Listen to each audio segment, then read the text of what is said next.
చచ్చిపోతున్నాను, నాకు తలకాయ నొప్పి వచ్చింది, నాకు పక్షపాతం వచ్చిందో, ఇట్లాగ పాడాలంట.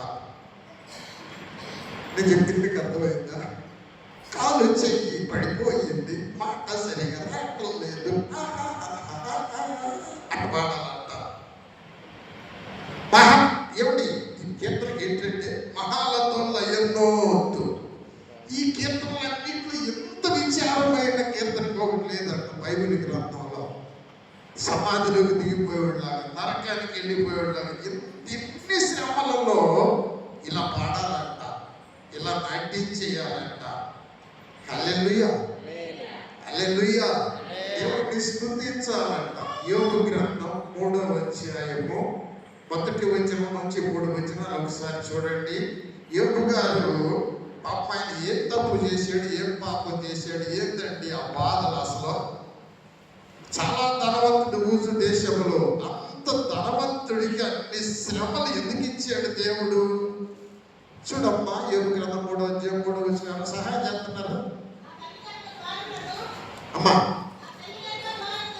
నా తల్లి గర్భము ద్వారములను అది మూయనందుకును, నా నేత్రములకు అది బాధను మరుగు చేయనందుకును, నేను పుట్టిన దినము లేకపోవును గాక, మగపిల్ల పుట్టినని ఒకడు చెప్పిన రాత్రి లేకపోవును గాక.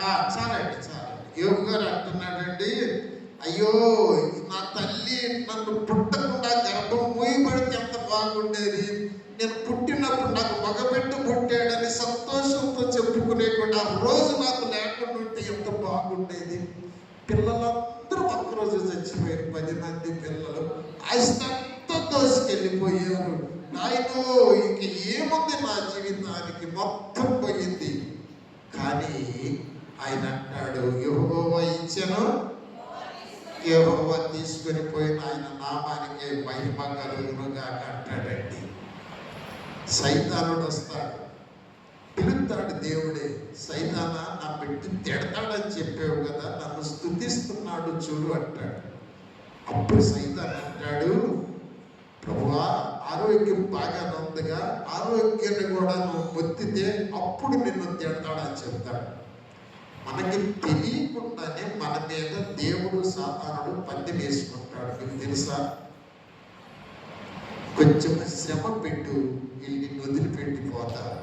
ఈ రాజ్యనగర కాలం వాళ్ళకి చిన్న శోధన పెట్టు, ఆ వీళ్ళు నిన్ను విడిచిపోతారంటే ఏసాయి అంటాడు. అసలు వాళ్ళు ఎవరంటాడు? విశ్వాసంలో 100% నిలబడేవాళ్ళు వాళ్ళు నన్ను విడిచిపోవడం ఏంటయ్యా? లేదయ్యా, నువ్వు అట్టగా అనుకుంటున్నావు, కానీ అసలు వాళ్ళు చిన్న శోధన ఇచ్చిన కూడా వారు తమక్కన పడిపోతున్నా వల్ల అని చెప్తాడు. అది నీకు తెలియదు, అది నాకు తెలియదు, అది దేవుడికి సాతానికి తెలుసు.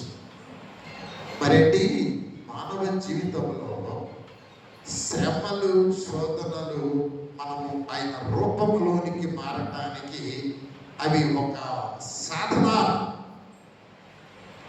నా జీవితంలో ఈ శ్రమలు శోధన నాకు లేకపోతే నేను ఇక్కడ దాకా వచ్చేవాడిని కాదు, ఇంత వయసు బ్రతికేవాడిని కాదు.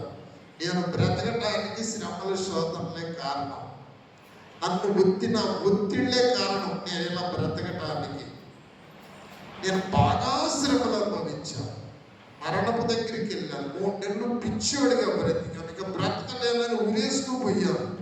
ఇన్ని శ్రమలు నాకు దేవుడు పెట్టబట్టే బైబిల్ దగ్గర కదలకుండా కూర్చొని ఆయన మాటలు చెప్పగలుగుతున్నారు.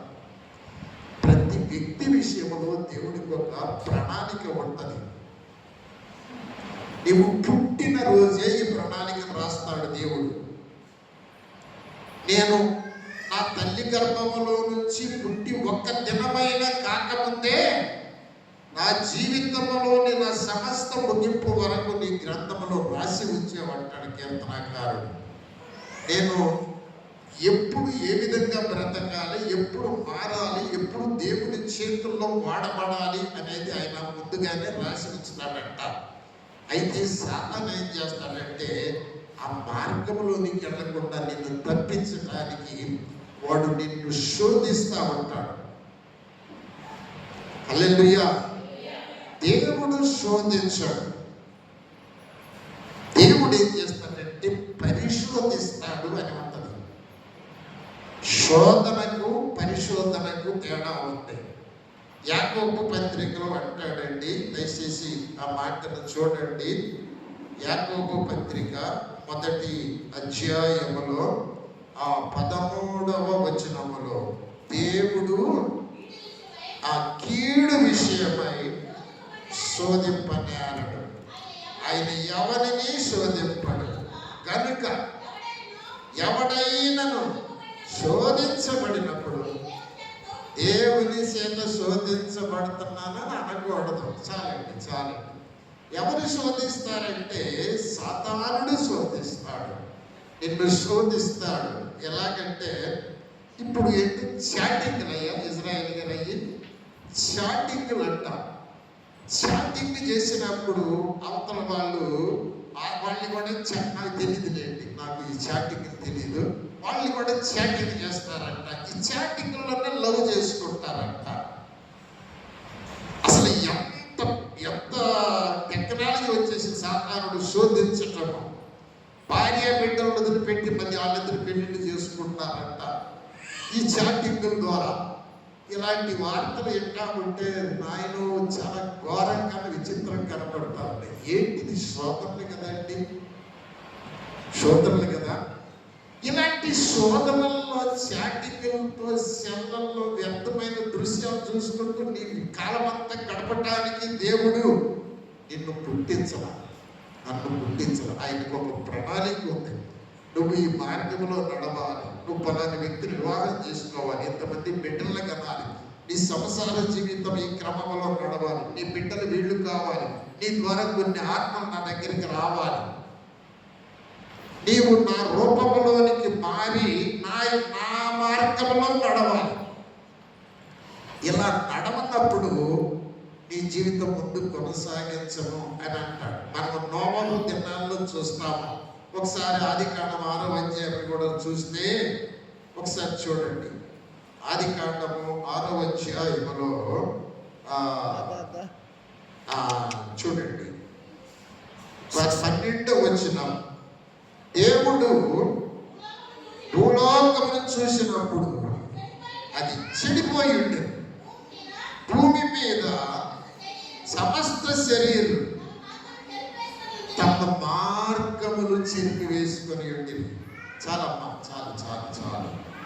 దేవుడు ఒక మార్గాన్ని వేసాడు నీకు.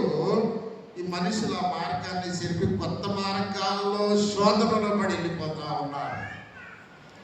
వినండి, ఈ చివరి దినాలు ఎలా ఉంటాయంటే నోవహు దినాల్లాగా ఉంటాయని చెప్పాడు యేసయ్య. నోవహు దినాల్లో ఉన్నట్టు అలాగే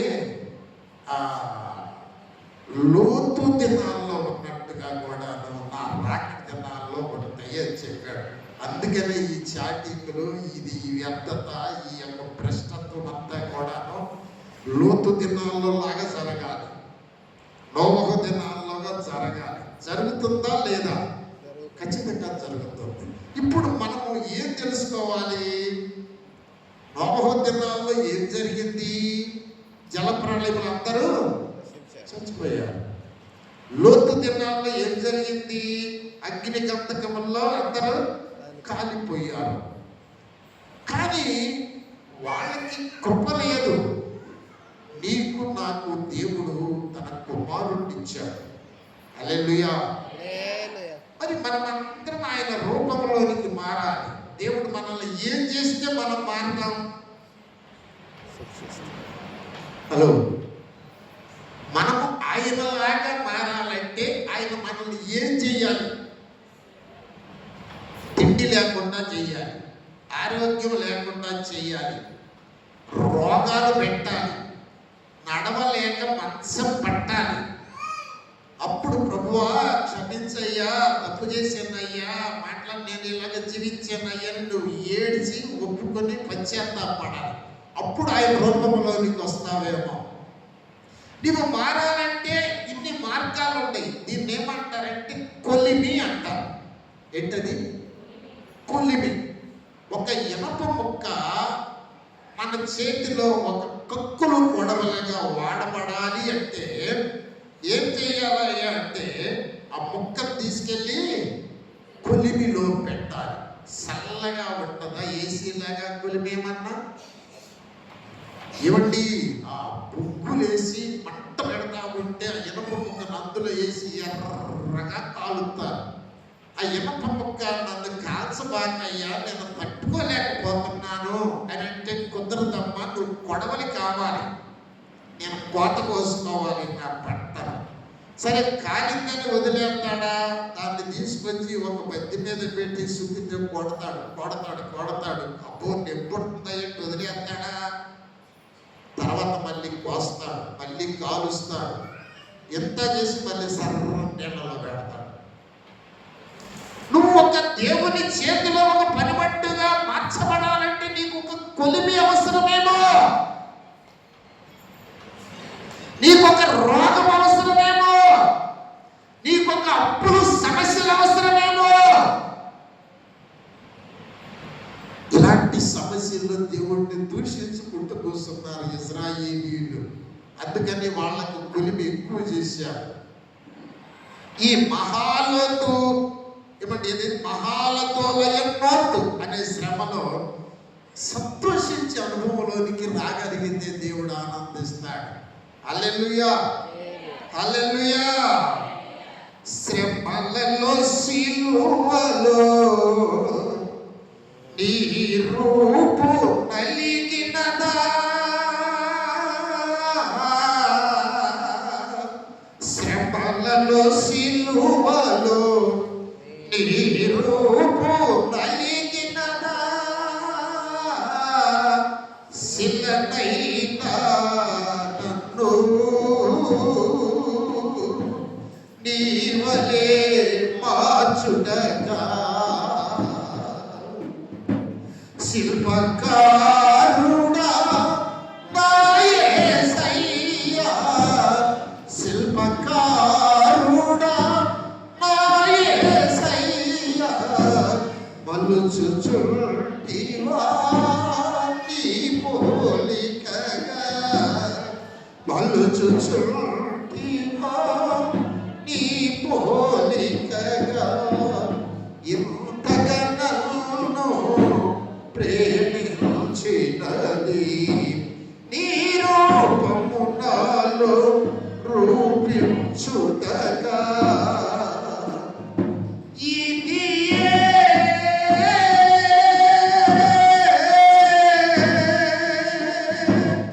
నాయన నీకున్న నిత్య సంకల్పమా, నాయన నీకున్న నిత్య సంకల్పమా. దేవుణ్ణి నమ్ముకున్న ఏ బిడ్డ కూడా సుఖశాంతులతో సరైన మరణము మరణించలేదు. చరిత్ర చదవండి, అపోస్తుల చరిత్ర చదవండి. దేవుణ్ణి నమ్మిన బిడ్డ ఎన్నో శ్రమలు అనుభవిస్తూ చిరంజీవులను చేసి ఏడవబడి రాళ్లతో కొట్టబడి చీల్చబడి ప్రాణాలు అర్పించారు. అలా అర్పించబట్టే ఈ దినాన మనము దేవుణ్ణి నమ్ముకోగలిగా. నీవు దేవుడి కోసం శ్రమ పడగలిగితే, దేవుని కోసం ఒక నింద, ఒక అవమానం, ఒక దరిద్రము, ఒక ఒత్తిడిని భరించగలిగితే దేవుడి కోసం నేను బ్రతుకుతా. ఒకసారి మొదటి పేతురు పత్రిక, దయచేసి కొన్ని మాటలు చూద్దాం. శ్రమలు ఎందుకు అవసరం అంటే, మొదటి పేతురు పత్రిక 4వ అధ్యాయం మొదటి వచనం సహాయం చేయండి. క్రీస్తు శరీరమందు శ్రమపడెను కనుక మీరును అట్టి మనస్సును ఆయుధముగా ధరించుకొనండి. హల్లెలూయా చెప్పండి. ఎట్టి మనస్సును ఆయుధంగా ధరించుకోవాలి. వరకుమారి ఎట్టి మనస్సును ఆయుధంగా ధరించుకోవాలి. నువ్వు అడ్డు చూస్తున్నావు కనుక నన్నే అడగాలన్నా ఇప్పుడు అటు చూసి ఒక కనిపెట్ట అడిగాను నేను. చూడండి నా వైపు చూడండి. క్రీస్తు శరీరములో శ్రమ పడ్డాడు. అన్ని నామముల కంటే, భూమి మీద ఉన్న అన్ని నామముల కంటే ఉన్నత నామంగా ఆయన ఉన్నాడు. శరీర విషయములో నీవు శ్రమపడి ఏమండి మహాలతో లయన్నాడు అనే రాగం మీద కానీ నువ్వు పాడగలిగితే, ఓ హల్లెలూయా, నీకు అర్థమవుతుంది అనుకుంటా. మహాలతో లయన్నో అంటే ఏంటి? కష్టం వచ్చింది నాకు, నాట్యమాడాలని ఉంది అన్నమాట. శోధనల్లో, కష్టాలలో అట్టి మనస్సు మీరు ఆయుధముగా ధరించుకోరండి. ఇప్పుడు నా తిక్క కుదిరింది, నేను టీవీ చూడను, నేను అయ్యిందమ్మా సీరియల్లు చూడను, నా తిక్క కుదిరింది. ఇప్పుడు ప్రార్థన చేసుకుంటారు. ఒక పక్క తలకాయ నొప్పి, ఒక పక్క కాళ్ళు గుంజుతున్నాయి, ఒక పక్క మా ఆయన తాగొచ్చి తిడుతున్నాడు, పిల్లోడేమో చెప్పిన మాట వింటలేదు. ఇప్పుడు నేనేం చేయాలి? మోకాళ్ళు వచ్చి ఆడవాలి. అది మహాలతో లయన్నోతనే రాగం మీద పాడదగిన కష్టాల కీర్తన ఇది. కనుక పేతురు ఏమంటాడంటే, క్రీస్తు శ్రమ పడ్డాడు. ప్రతి పూట తినుటకు లేక గురి లేని తెరువరి ఓలే, ప్రతి పూట తినుటకు లేక గురి లేని తెరువరి ఓలే, నడయాడి కూలి తినాకై అన్నమాచితివి నాలేమి. హల్లెలూయా. ఈ రోజైనా కడుపు నిండా తిన్నట్టుగా బైబిల్ గ్రంథంలో యేసయ్యను చూసావా? ఒక్కసారి మాత్రం అమరం మీద అట్లా పడుకొని నిద్రపోతున్నాడు. అమరం మీద అప్పుడే వచ్చిందంట తుఫాన్. భయంకరమైన తుఫాన్ వస్తే ఆ తుఫానులోనే నిద్రపోతున్నాడు ఆయన. పేతురు అన్నాడంట, ప్రభువా మేము నాశనమైపోతున్నాము, నీకు చింత లేదా అన్నాడంట. ఆయనకి చింత ఉండదండి. 5వ అధ్యాయము చూడండమ్మా 7వ వచనం ఒకసారి సహాయం చేయండి. 1 పేతురు పత్రిక 5వ అధ్యాయం 7వ వచనం చదవమ్మా. ఆయన మిమ్మల్ని గురించి చదవకండి. ఆయన మిమ్మల్ని గురించి చింతించుచున్నాడు కనుక మీ చింత యావత్తు ఆయన మీద వేయుడి. ఓ చాలమ్మా, చాలా. ఆయన ఎవరి గురించి చింతిస్తున్నాడు? ఎవరి గురించి అండి? మనల్ని గురించే చింతిస్తున్నాడంట. విజయలక్ష్మి వాళ్ళ అబ్బాయిని గురించి చింతించటల్లా, సుమతి వాళ్ళ అబ్బాయిని గురించి చింతిస్తున్నావు. భలే ఉంది కదా. మా అమ్మ వాళ్ళ గురించి నా గురించి చింతించట్లా, నా యేసయ్య నా గురించి చింతిస్తున్నాడంట. ఆయన నిన్ను గురించి చింతిస్తున్నాడు, నీ బిడ్డల గురించి చింతిస్తున్నాడు, నీ ఆత్మల గురించి చింతిస్తున్నాడు, నీ పరిస్థితుల గురించి చింతిస్తున్నాడు. నీకు అర్థమవుతుందా? ఆయన మనల్ని గురించి చింతిస్తున్నాడు. అయ్యో బిడ్డలు ఈ మాట ఓర్చుకుంటే బాగుండే, ఈ మాట అనకుండా ఉంటే బాగుండే, అయ్యో ఆ బూతులు తిట్టకుండా ఉంటే బాగుండే, వీళ్ళని నేను దీవించుదునే, వీళ్ళకి నా ఆత్మనిచ్చుదునే, వీళ్ళకి నా ఆశీర్వాదం ఇచ్చుదునే, ఈ శ్రమ ఈ నింద వీళ్ళు అనుభవించి ఓర్చుకొని వాళ్ళని ప్రేమించగలిగితే బాగుండే. ఆయన నిన్ను గురించి చింతిస్తూ ఉన్నాడు. వీళ్ళు మారితే బాగుండు, వీళ్ళకి చక్కని ఉద్యోగం వచ్చి స్థిరపడతారు, వీళ్ళు నా వైపు తిరిగి మరో మనసు పొంది బాప్తిజం పొందితే బాగుండు, ఆ పనికి మాలిన సెలను పగలు కొట్టి కన్నీటితో బైబిల్ ముందు కూసుకొని వాక్యం వింటే బాగుండు. ఆయన నిన్ను గురించి నన్ను గురించి చింతిస్తా ఉన్నాడు. నీకు తెలుసా? ఈ చింత ఆయన మీద వేయాలి అంటాడు. శ్రమలలో నుండి ఏం జరుగుతుందంటే ఇక్కడ చూడండి, అది 4వ అధ్యాయం చదువమ్మా. 1 పేతురు పత్రిక 4వ అధ్యాయం 2వ వచనం. శరీర విషయంలో శ్రమపడినవాడు శరీరమును దీవించు మిగిలిన కాలము ఇక మీదట మనుజ ఆశలను అనుసరించి నడుచుకొనక దేవుని ఇష్టానుసారముగానే నడుచుకొనున్నట్టు పాపముతో జోలిక దేవియో లేకుండును. చాలా చాలా థ్యాంక్ యూ రండి. చూడేస్తే ఎంత చక్కగా జీవితున్నాడు చూడండి. శరీర విషయంలో శ్రమ పడాలండి. మనం ఆ శ్రమలలో మనం ఆనందించాలి. హల్లెలూయా. శోధనలో ప్రభు దొరికింది నీకు. అగ్నిగుండము ఆహ్లాదకరంగా మారింది. సింహాల బోను పడక గదిలాగా నిద్రపోయేటువంటి చక్కని ఆ సింహాలు మొత్తము లైన్గా పడుకుంటాడు. మీద పడుకుని గుర్రు పెట్టి నిద్రపోతున్నాడంట దానియేలు. ఎంత బాగుందండి.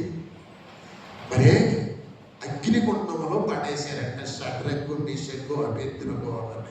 వాళ్ళు ఏం చేస్తున్నారు? నాట్యం ఆడుతున్నారంట. హల్లెలూయా చెప్పండిరా. అగ్నిగుండంలో ఎవరైనా నాట్యం ఆడతారా? అమ్మాయి చేయరండి. బాబోయ్ 7 రెట్లు ఎక్కువ చేస్తే అగ్నిగుండంలో వాళ్ళు నాట్యం ఆడుతున్నారంట. కారణం ఏంటో తెలుసా? ఏంటి కారణం వాళ్ళు నాట్యం ఆడటానికి? దేవుడు వాళ్ళతో ఉన్నాడు. ఆమె నానంట్రా. ఈ శ్రమలు దేవుడి కోసం శ్రమలు అనుభవించగలిగితే, దేవుని కోసం ఒక బాధ అనుభవించగలిగితే, దేవుని కోసం ఒక నింద అనుభవించగలిగితే దేవుడు నీతో ఉంటాడు. ఇక అర్థమైందండి. ఇప్పుడు నేను వాక్యం చెబుతున్నాను. RSS వాళ్ళు వచ్చేసి మిమ్మల్ని అంతా నరికేస్తా ఉంటారు. మీరు పరిగెత్తా ఉంటారు. నేను వాక్యం చెబుతా ఉంటాను. నేను మాత్రం వదలనయ్యా. మీరే అంటారు నేనే పరిగెత్తానేమో, కానీ మామూలుగా చెబుతున్నా. నేను మాత్రం వాక్యం కోసం బ్రతుకుతానయ్యా, దేవుడిని విడిచిపెట్టంటే మొత్తానికి నన్ను కింద పడేసేసి కర్రలతో బాధేస్తా ఉన్నారు అనుకోండి. అప్పుడు ఏం జరిగిందో తెలుసా? నా ప్రభు అయిన యేసయ్య వచ్చి నా మీద పడతాడంట. ఓకే, హల్లెలూయా. ఆ దెబ్బలన్నీ ఎవరు తగ్గుతాయి? శోధనలో ప్రభు సన్నిధి నీకు దొరికింది. దేవుని కోసం శ్రమ పడగలిగింది. అది జరిగింది. షడ్రకు మిషకు అభ్యర్థులు అగ్నిగుండంలోకి వెళ్ళేసరికి యేసయ్య కూడా అగ్నిగుండంలోకి వెళ్ళాల్సి వచ్చింది. దూత ఏం చేసిందంటే అగ్ని మొత్తాన్ని దూత తీసుకుంది. వాళ్ళు సన్నగా ఏసీ లాగుంటే నాటి వాడికి ఏం చేస్తారు? బయటికి తీసేరండి.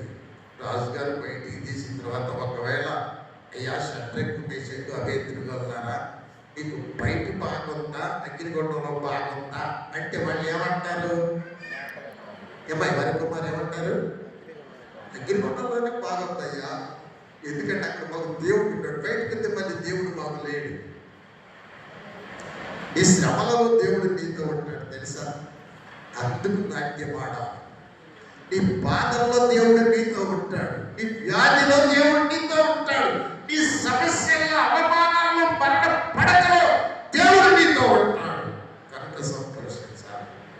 అయితే ఆ శ్రమ ఆయన కోసం పడాలి. శ్రమలు 2 రకాలుగా ఉంటాయి. ఒకటి చేజేతులను కొని తెచ్చుకునే శ్రమలు, రోగాలు. గెహాజీ అని ఒక ఆయన ఉన్నాడు, తెలుసు కదా. గెహాజీ ఎలీషా దగ్గర శిష్యుడు.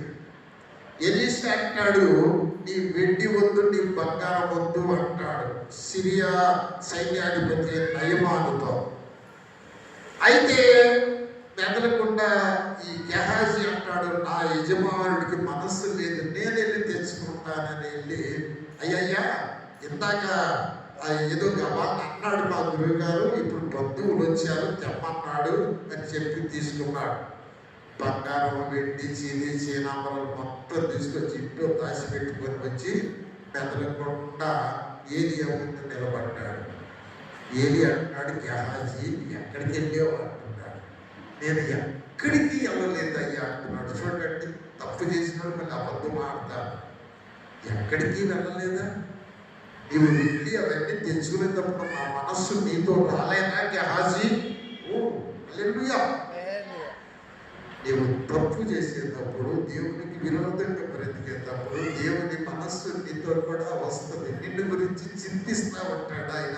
అయ్యో నా బిడ్డ ఈ తప్పు చేయకుంటే బాగుండే, సమాధానం ఉండేది. ఇక్కడ నుంచి కష్టాలు వస్తాయి నా బిడ్డకి, శ్రమలు వస్తాయి, తప్పు చేస్తాను నా బిడ్డ, అయ్యో నాకు కూడా అవమానమే.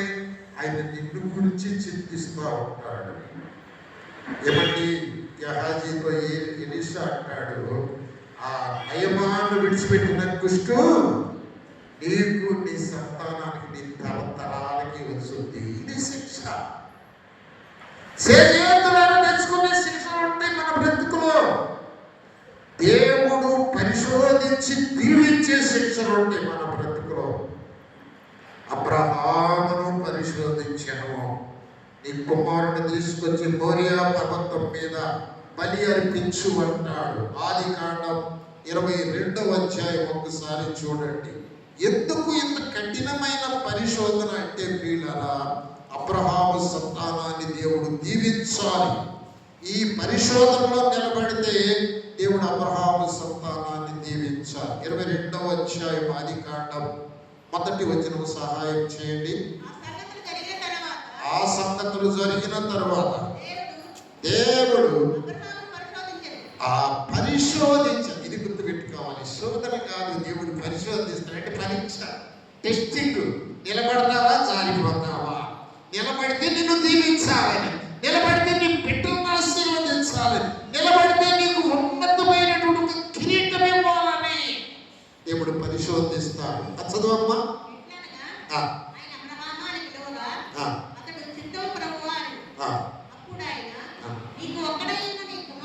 ఒక్కడైన నీ కుమారుడు, నీవు ప్రేమించే ఇస్సాకుని తీసుకొని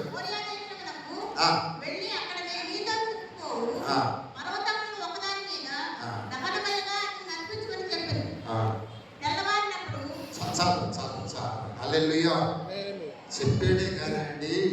అబ్రహాము ఇంటాడా లేదా, ఏం చేస్తాడు? ఏమంటే 21వ అధ్యాయంలోనేమో మరి హాగరు కనిన కుమారుణ్ణి హాగరుని పంపించి వేస్తారు. ఏమంటే ఎన్నో సంవత్సరాలు గుండె మీద పెంచినటువంటి ఇష్మాయేలుని అరణ్యములో ఆ మరణానికి అప్పగిస్తాడు. హాగర్ని ఇష్మాయేలుని 21వ అధ్యాయంలో. ఆ చింతలో ఉండగానే మళ్ళీ ఇస్సాకు కూడా తీసుకొచ్చి బలి పట్టాడు. ఇలాంటి కష్టాలు మన కుటుంబంలో వస్తే దేవుడిని అనుకొని ఉండగలమా? దేవుడిని నమ్మగలం మనం? ఒకేసారి 10 మంది పిల్లలు ఒక ఇంటి చచ్చిపోతే దేవుడిని నమ్మగలమండి మనం?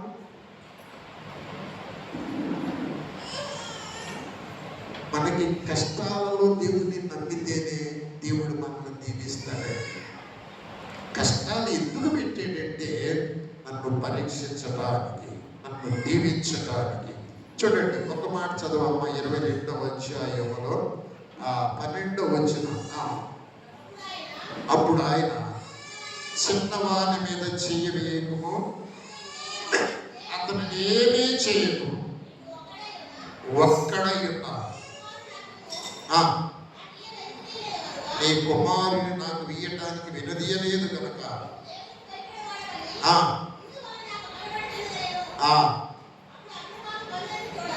18వ వచనం చదవమ్మా. మరియు ఆ మాట వినినందున భూలోకములోని జన్మలన్నీ నీ సంతానం వల్ల ఆశీర్వదించబడును, నా తోడు అని ప్రమాణము చేసి ఉన్నానని చెప్పండి. దేవుడి శ్రమలో దేవుడికి నువ్వు లోబడితే, శ్రమలో దేవుడి వైపు తిరగగలిగితే నీ సంతానాలను బట్టి భూమి మీద సంతానాలను ఆశీర్వదించబడుతుంది. ప్రమాణం చేస్తున్నాను, నీకు ప్రమాణం చేస్తున్నాను. అమ్మా, దేవుని మాటకు లోబడక దేవుని వాగ్దానాలను కోల్పోతున్నామేమో కదండి. దేవుని మాటకు లోబడక నిజంగానండి మనకి తెలియదు. వాక్యం వింటున్నామే కానీ వాక్యము మన హృదయంలో క్రియ జరిగించకపోతే మనం వింటాగే ఉంటాం. వాక్యం ఏం చేయాలంటే నీ హృదయంలో నీ బలహీనతలను నరకాలి. ఆ బలహీనత నీ వాక్యము పొడవాలి. నువ్వు ఆలోచించాలి, అవును నేను ఎందుకు ఆశీర్వదించబడలేకపోతున్నాను, నా బిడ్డలు ఎందుకు దీవెనకరంగా ఉండలేకపోతున్నారు, ఈ వాక్యానుసారంగా నేను బ్రతకలేకపోవటాన్ని బట్టి కదా. ఆ వాక్యము నీ హృదయంలో క్రియ జరిగిస్తే మన బ్రతుకులు మారుతాయండి. కానీ వాక్యము విన్నట్టే ఉంటాం కానీ విన్నా కూడాను మనకు గుర్తుండదు.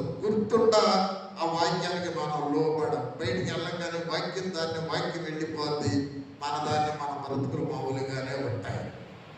అబ్రహాముని పరిశోధించాడు, ఎంత త్యాగం అండి. నిన్నటి దినమునేమో ఇస్మాయిల్ పంపించేసేయమన్నాడు, హాగను పంపించేసేయమన్నాడు.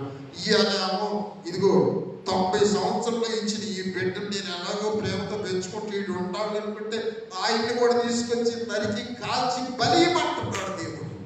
ఈ దేవుడు నాకు అవసరమా? ఇలాంటి దేవుడు నాకు కావాలా?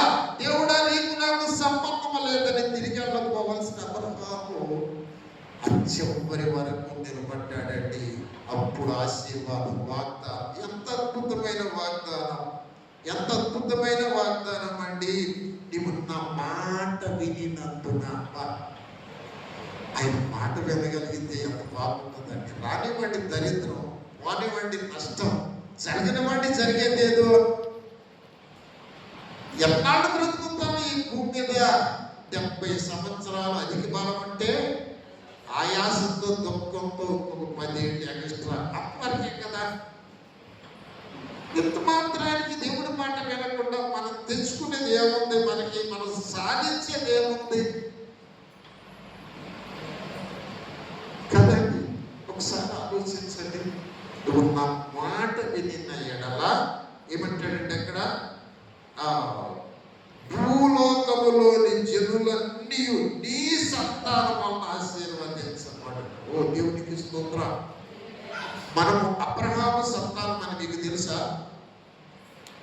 హలో, మనం అబ్రహాము సంతానమేనా? అవునన్న వాళ్ళు చేయొద్దండి. మరి అబ్రహాము సంతానానికి ఇచ్చిన వాగ్దానాలు మనకేమన్నా ఉన్నాయా? ఎవరూ మాట్లాడలేదు బాబు. ఈ గలతీ పత్రిక ఒకసారి చూడండి. గలతీ పత్రిక చాలాసార్లు చెప్పాను మీకు, అదే మనకు వాక్యం నిలబడదండి. గలతీ పత్రిక 3వ అధ్యాయం 7వ వచనం చదవమ్మా.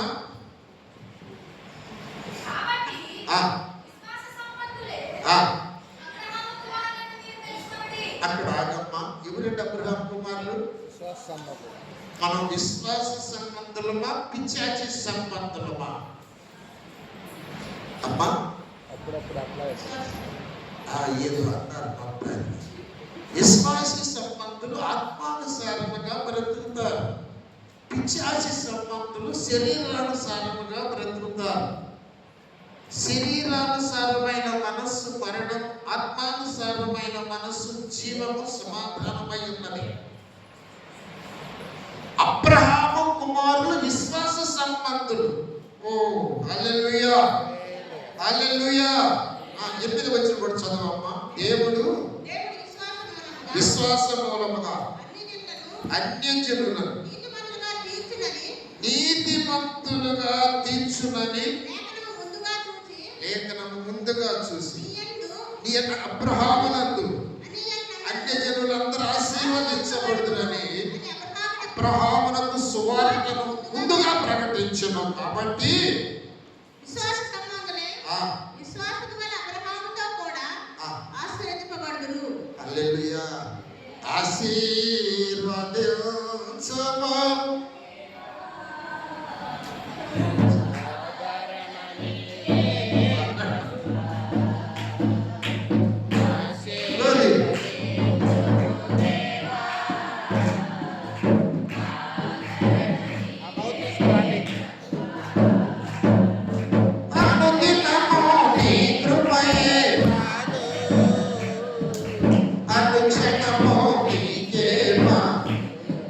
Hallelujah.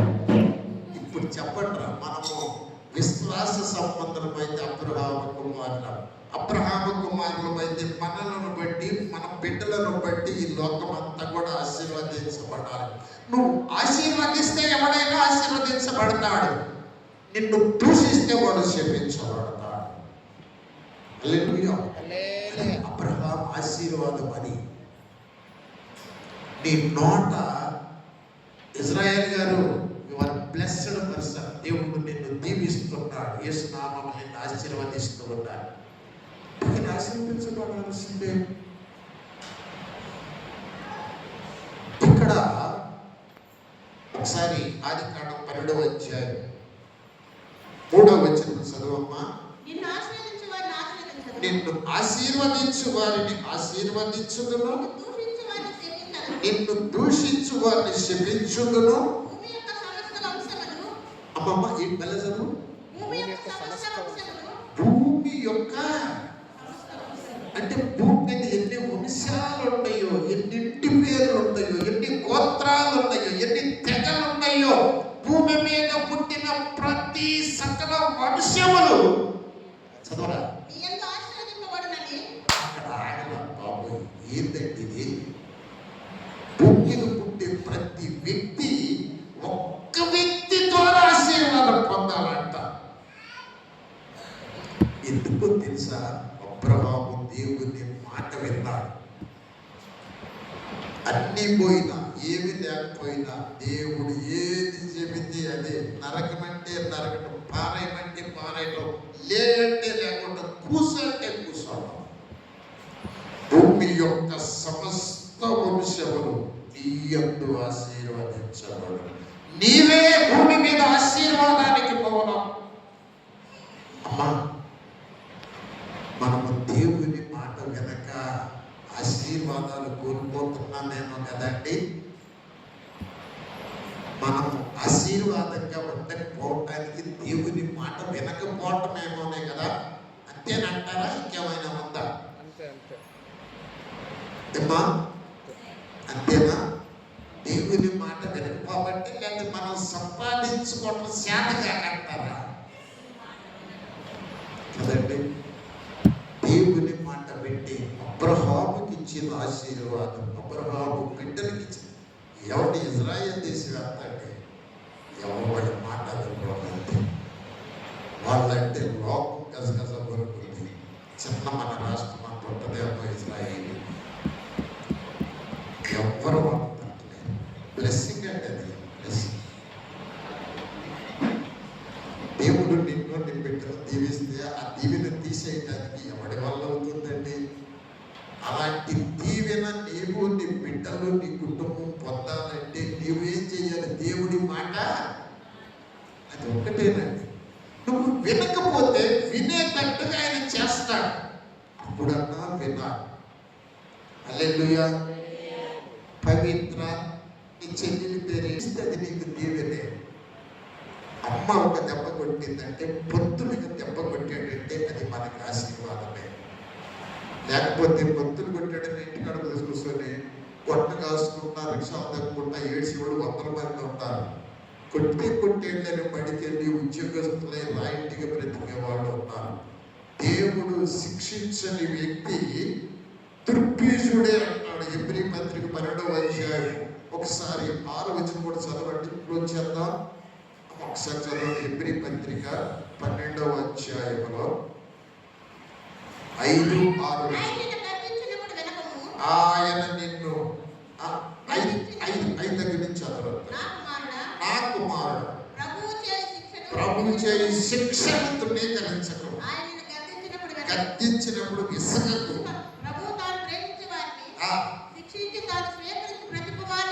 దండించును, ఆ కుమారులతో సంభాషించినట్లు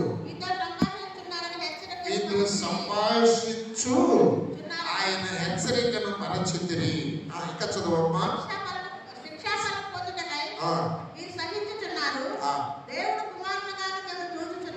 కుమారులుగా మిమ్మల్ని చూస్తున్నాడు. తండ్రి శిక్షింపని కుమారుడు ఎవడు? పాల్గొంటున్నారు. దుర్బీజులే గాని కుమారుడు. ఓకే, దేవుడు నిన్ను శిక్షిస్తున్నాడా? నువ్వు లోపడతా ఉన్నావా? లోపడితే కుమారుడువే. లేకపోతే దుర్బీజుడవు నీవు, దుర్బీజుడవు, దిక్కులేని వాడు, అనాథము. అనేక దెయ్యాలు నిన్ను పీకు తింటాయి. దరిద్రముతో, వ్యాధులతో, మరణముతో, శాపముతో కొట్టివేస్తున్నారు. అవి అన్ని దుర్బీజుడనే. ఆయన నన్ను శిక్షిస్తే నన్ను బంగారములేగా చేస్తాడు. హల్లెలూయా.